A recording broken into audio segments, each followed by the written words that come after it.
Alors, est-ce que bien sûr, tu as entendu parler ou même tu l'as lu, le livre Miracle Morning de Hal Elrod où en sous-titrage il y a marqué Offrez-vous un supplément de vie. J'ai entendu parler du bouquin et de son auteur en écoutant les gourous du développement personnel, que je n'écoute plus, où la performance d'action est un maître mot et où la procrastination est à bannir. Donc moi, je vais te dire mon ressenti, les avantages et les inconvénients par rapport à mes expériences. La première fois que j'ai tenté l'aventure, parce que j'y suis revenue à plusieurs reprises, la première fois, je tenais ce qui était à l'époque, ce qui allait devenir mon dernier commerce, c'était un bar à jus qui faisait office de restaurant, où je commençais à bosser vers 6h, 6h30 pour terminer vers 18h.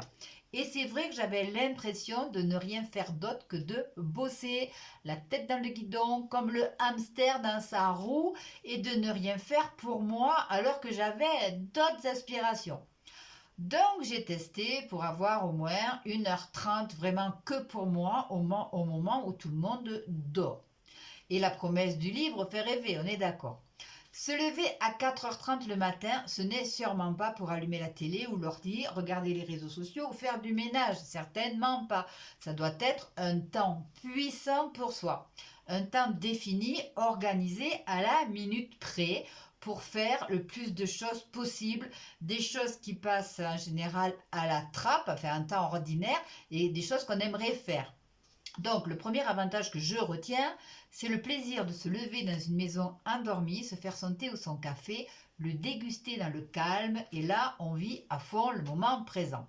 Donc, à l'époque, je vivais en ville, exactement, je vivais à Perpignan, et c'est un plaisir, si tu aimes courir, tu vas être d'accord avec moi, c'est un plaisir de courir le matin à 5 heures. J'étais dans les rues de la ville et l'énergie est à son top niveau. Les cafés ouvrent, les rues se nettoient, tu connais l'énergie de la chanson Paris s'éveille de Dutronc, et même si je ne faisais qu'une demi-heure de run, ça c'est quelque chose qui était déjà pris sur la journée à venir, et en plus on en garde une énergie de dingue, on y ajoute une douche froide, et c'est le nirvana. Ensuite, j'avais le créneau, mais c'était vraiment trop court, mais je n'avais pas d'autre choix, le moment pour écrire et le moment pour méditer avant de rentrer dans le tourbillon du monde. Et j'ai eu l'aperçu du bienfait de ce genre de routine que je n'ai tenu que 15 jours. Et je vais te dire pourquoi je n'ai pas tenu plus. Parce que le soir, dodo plus tôt, style 20h30 max 21h, pour m'aider à prendre le sommeil, un bon bouquin et une demi-heure de lecture. Et du coup, je me réveillais à 4h30 sans réveil, mais hors de question de s'endormir à 22h.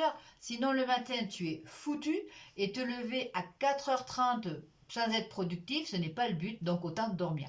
Pour résumer, les avantages, focus sur ses envies pendant au moins 2 heures, plus de lecture pour moi le soir. C'est la période où j'ai commencé à écrire la méthode RCD, mon programme en ligne. Je méditais 15 minutes et j'avais le sentiment que je pouvais commencer ma journée mieux tournée vers les autres parce que j'avais accompli tous mes désirs, tout ce que j'avais envie de faire. Mais il y a les inconvénients et sur la balance, les avantages n'ont pas tenu, n'ont pas pris le dessus face aux inconvénients. Si tu as une vie de famille ou un minimum de vie sociale, c'est mort.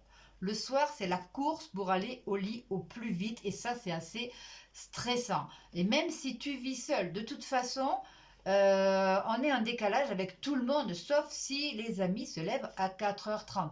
Moi, j'aime prendre le temps du repas du soir, de me détendre devant une série, de traîner et aller me coucher sans stress. Mais j'ai beaucoup aimé l'énergie du matin et du coup, j'ai gardé ce système que j'applique depuis plus d'1 an, donc un système qui tient, alors que j'ai un travail aujourd'hui où je suis libre de mon temps et que mes enfants ont quitté la maison.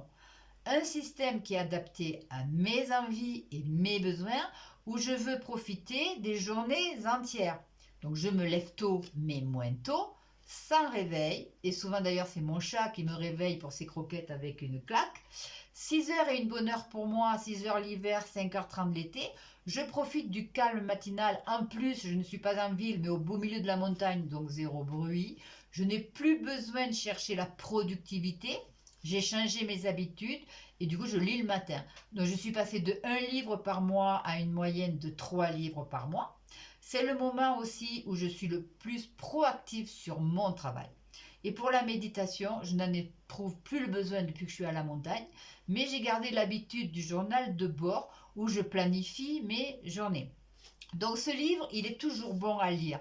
Il faut que vous l'adaptiez à votre vie, même si vous ne l'adaptez pas toute la vie. Mais faire un test de une semaine, c'est bénéfique. Ça ouvre un autre horizon. Et puis d'ailleurs, je pense que je vais le relire.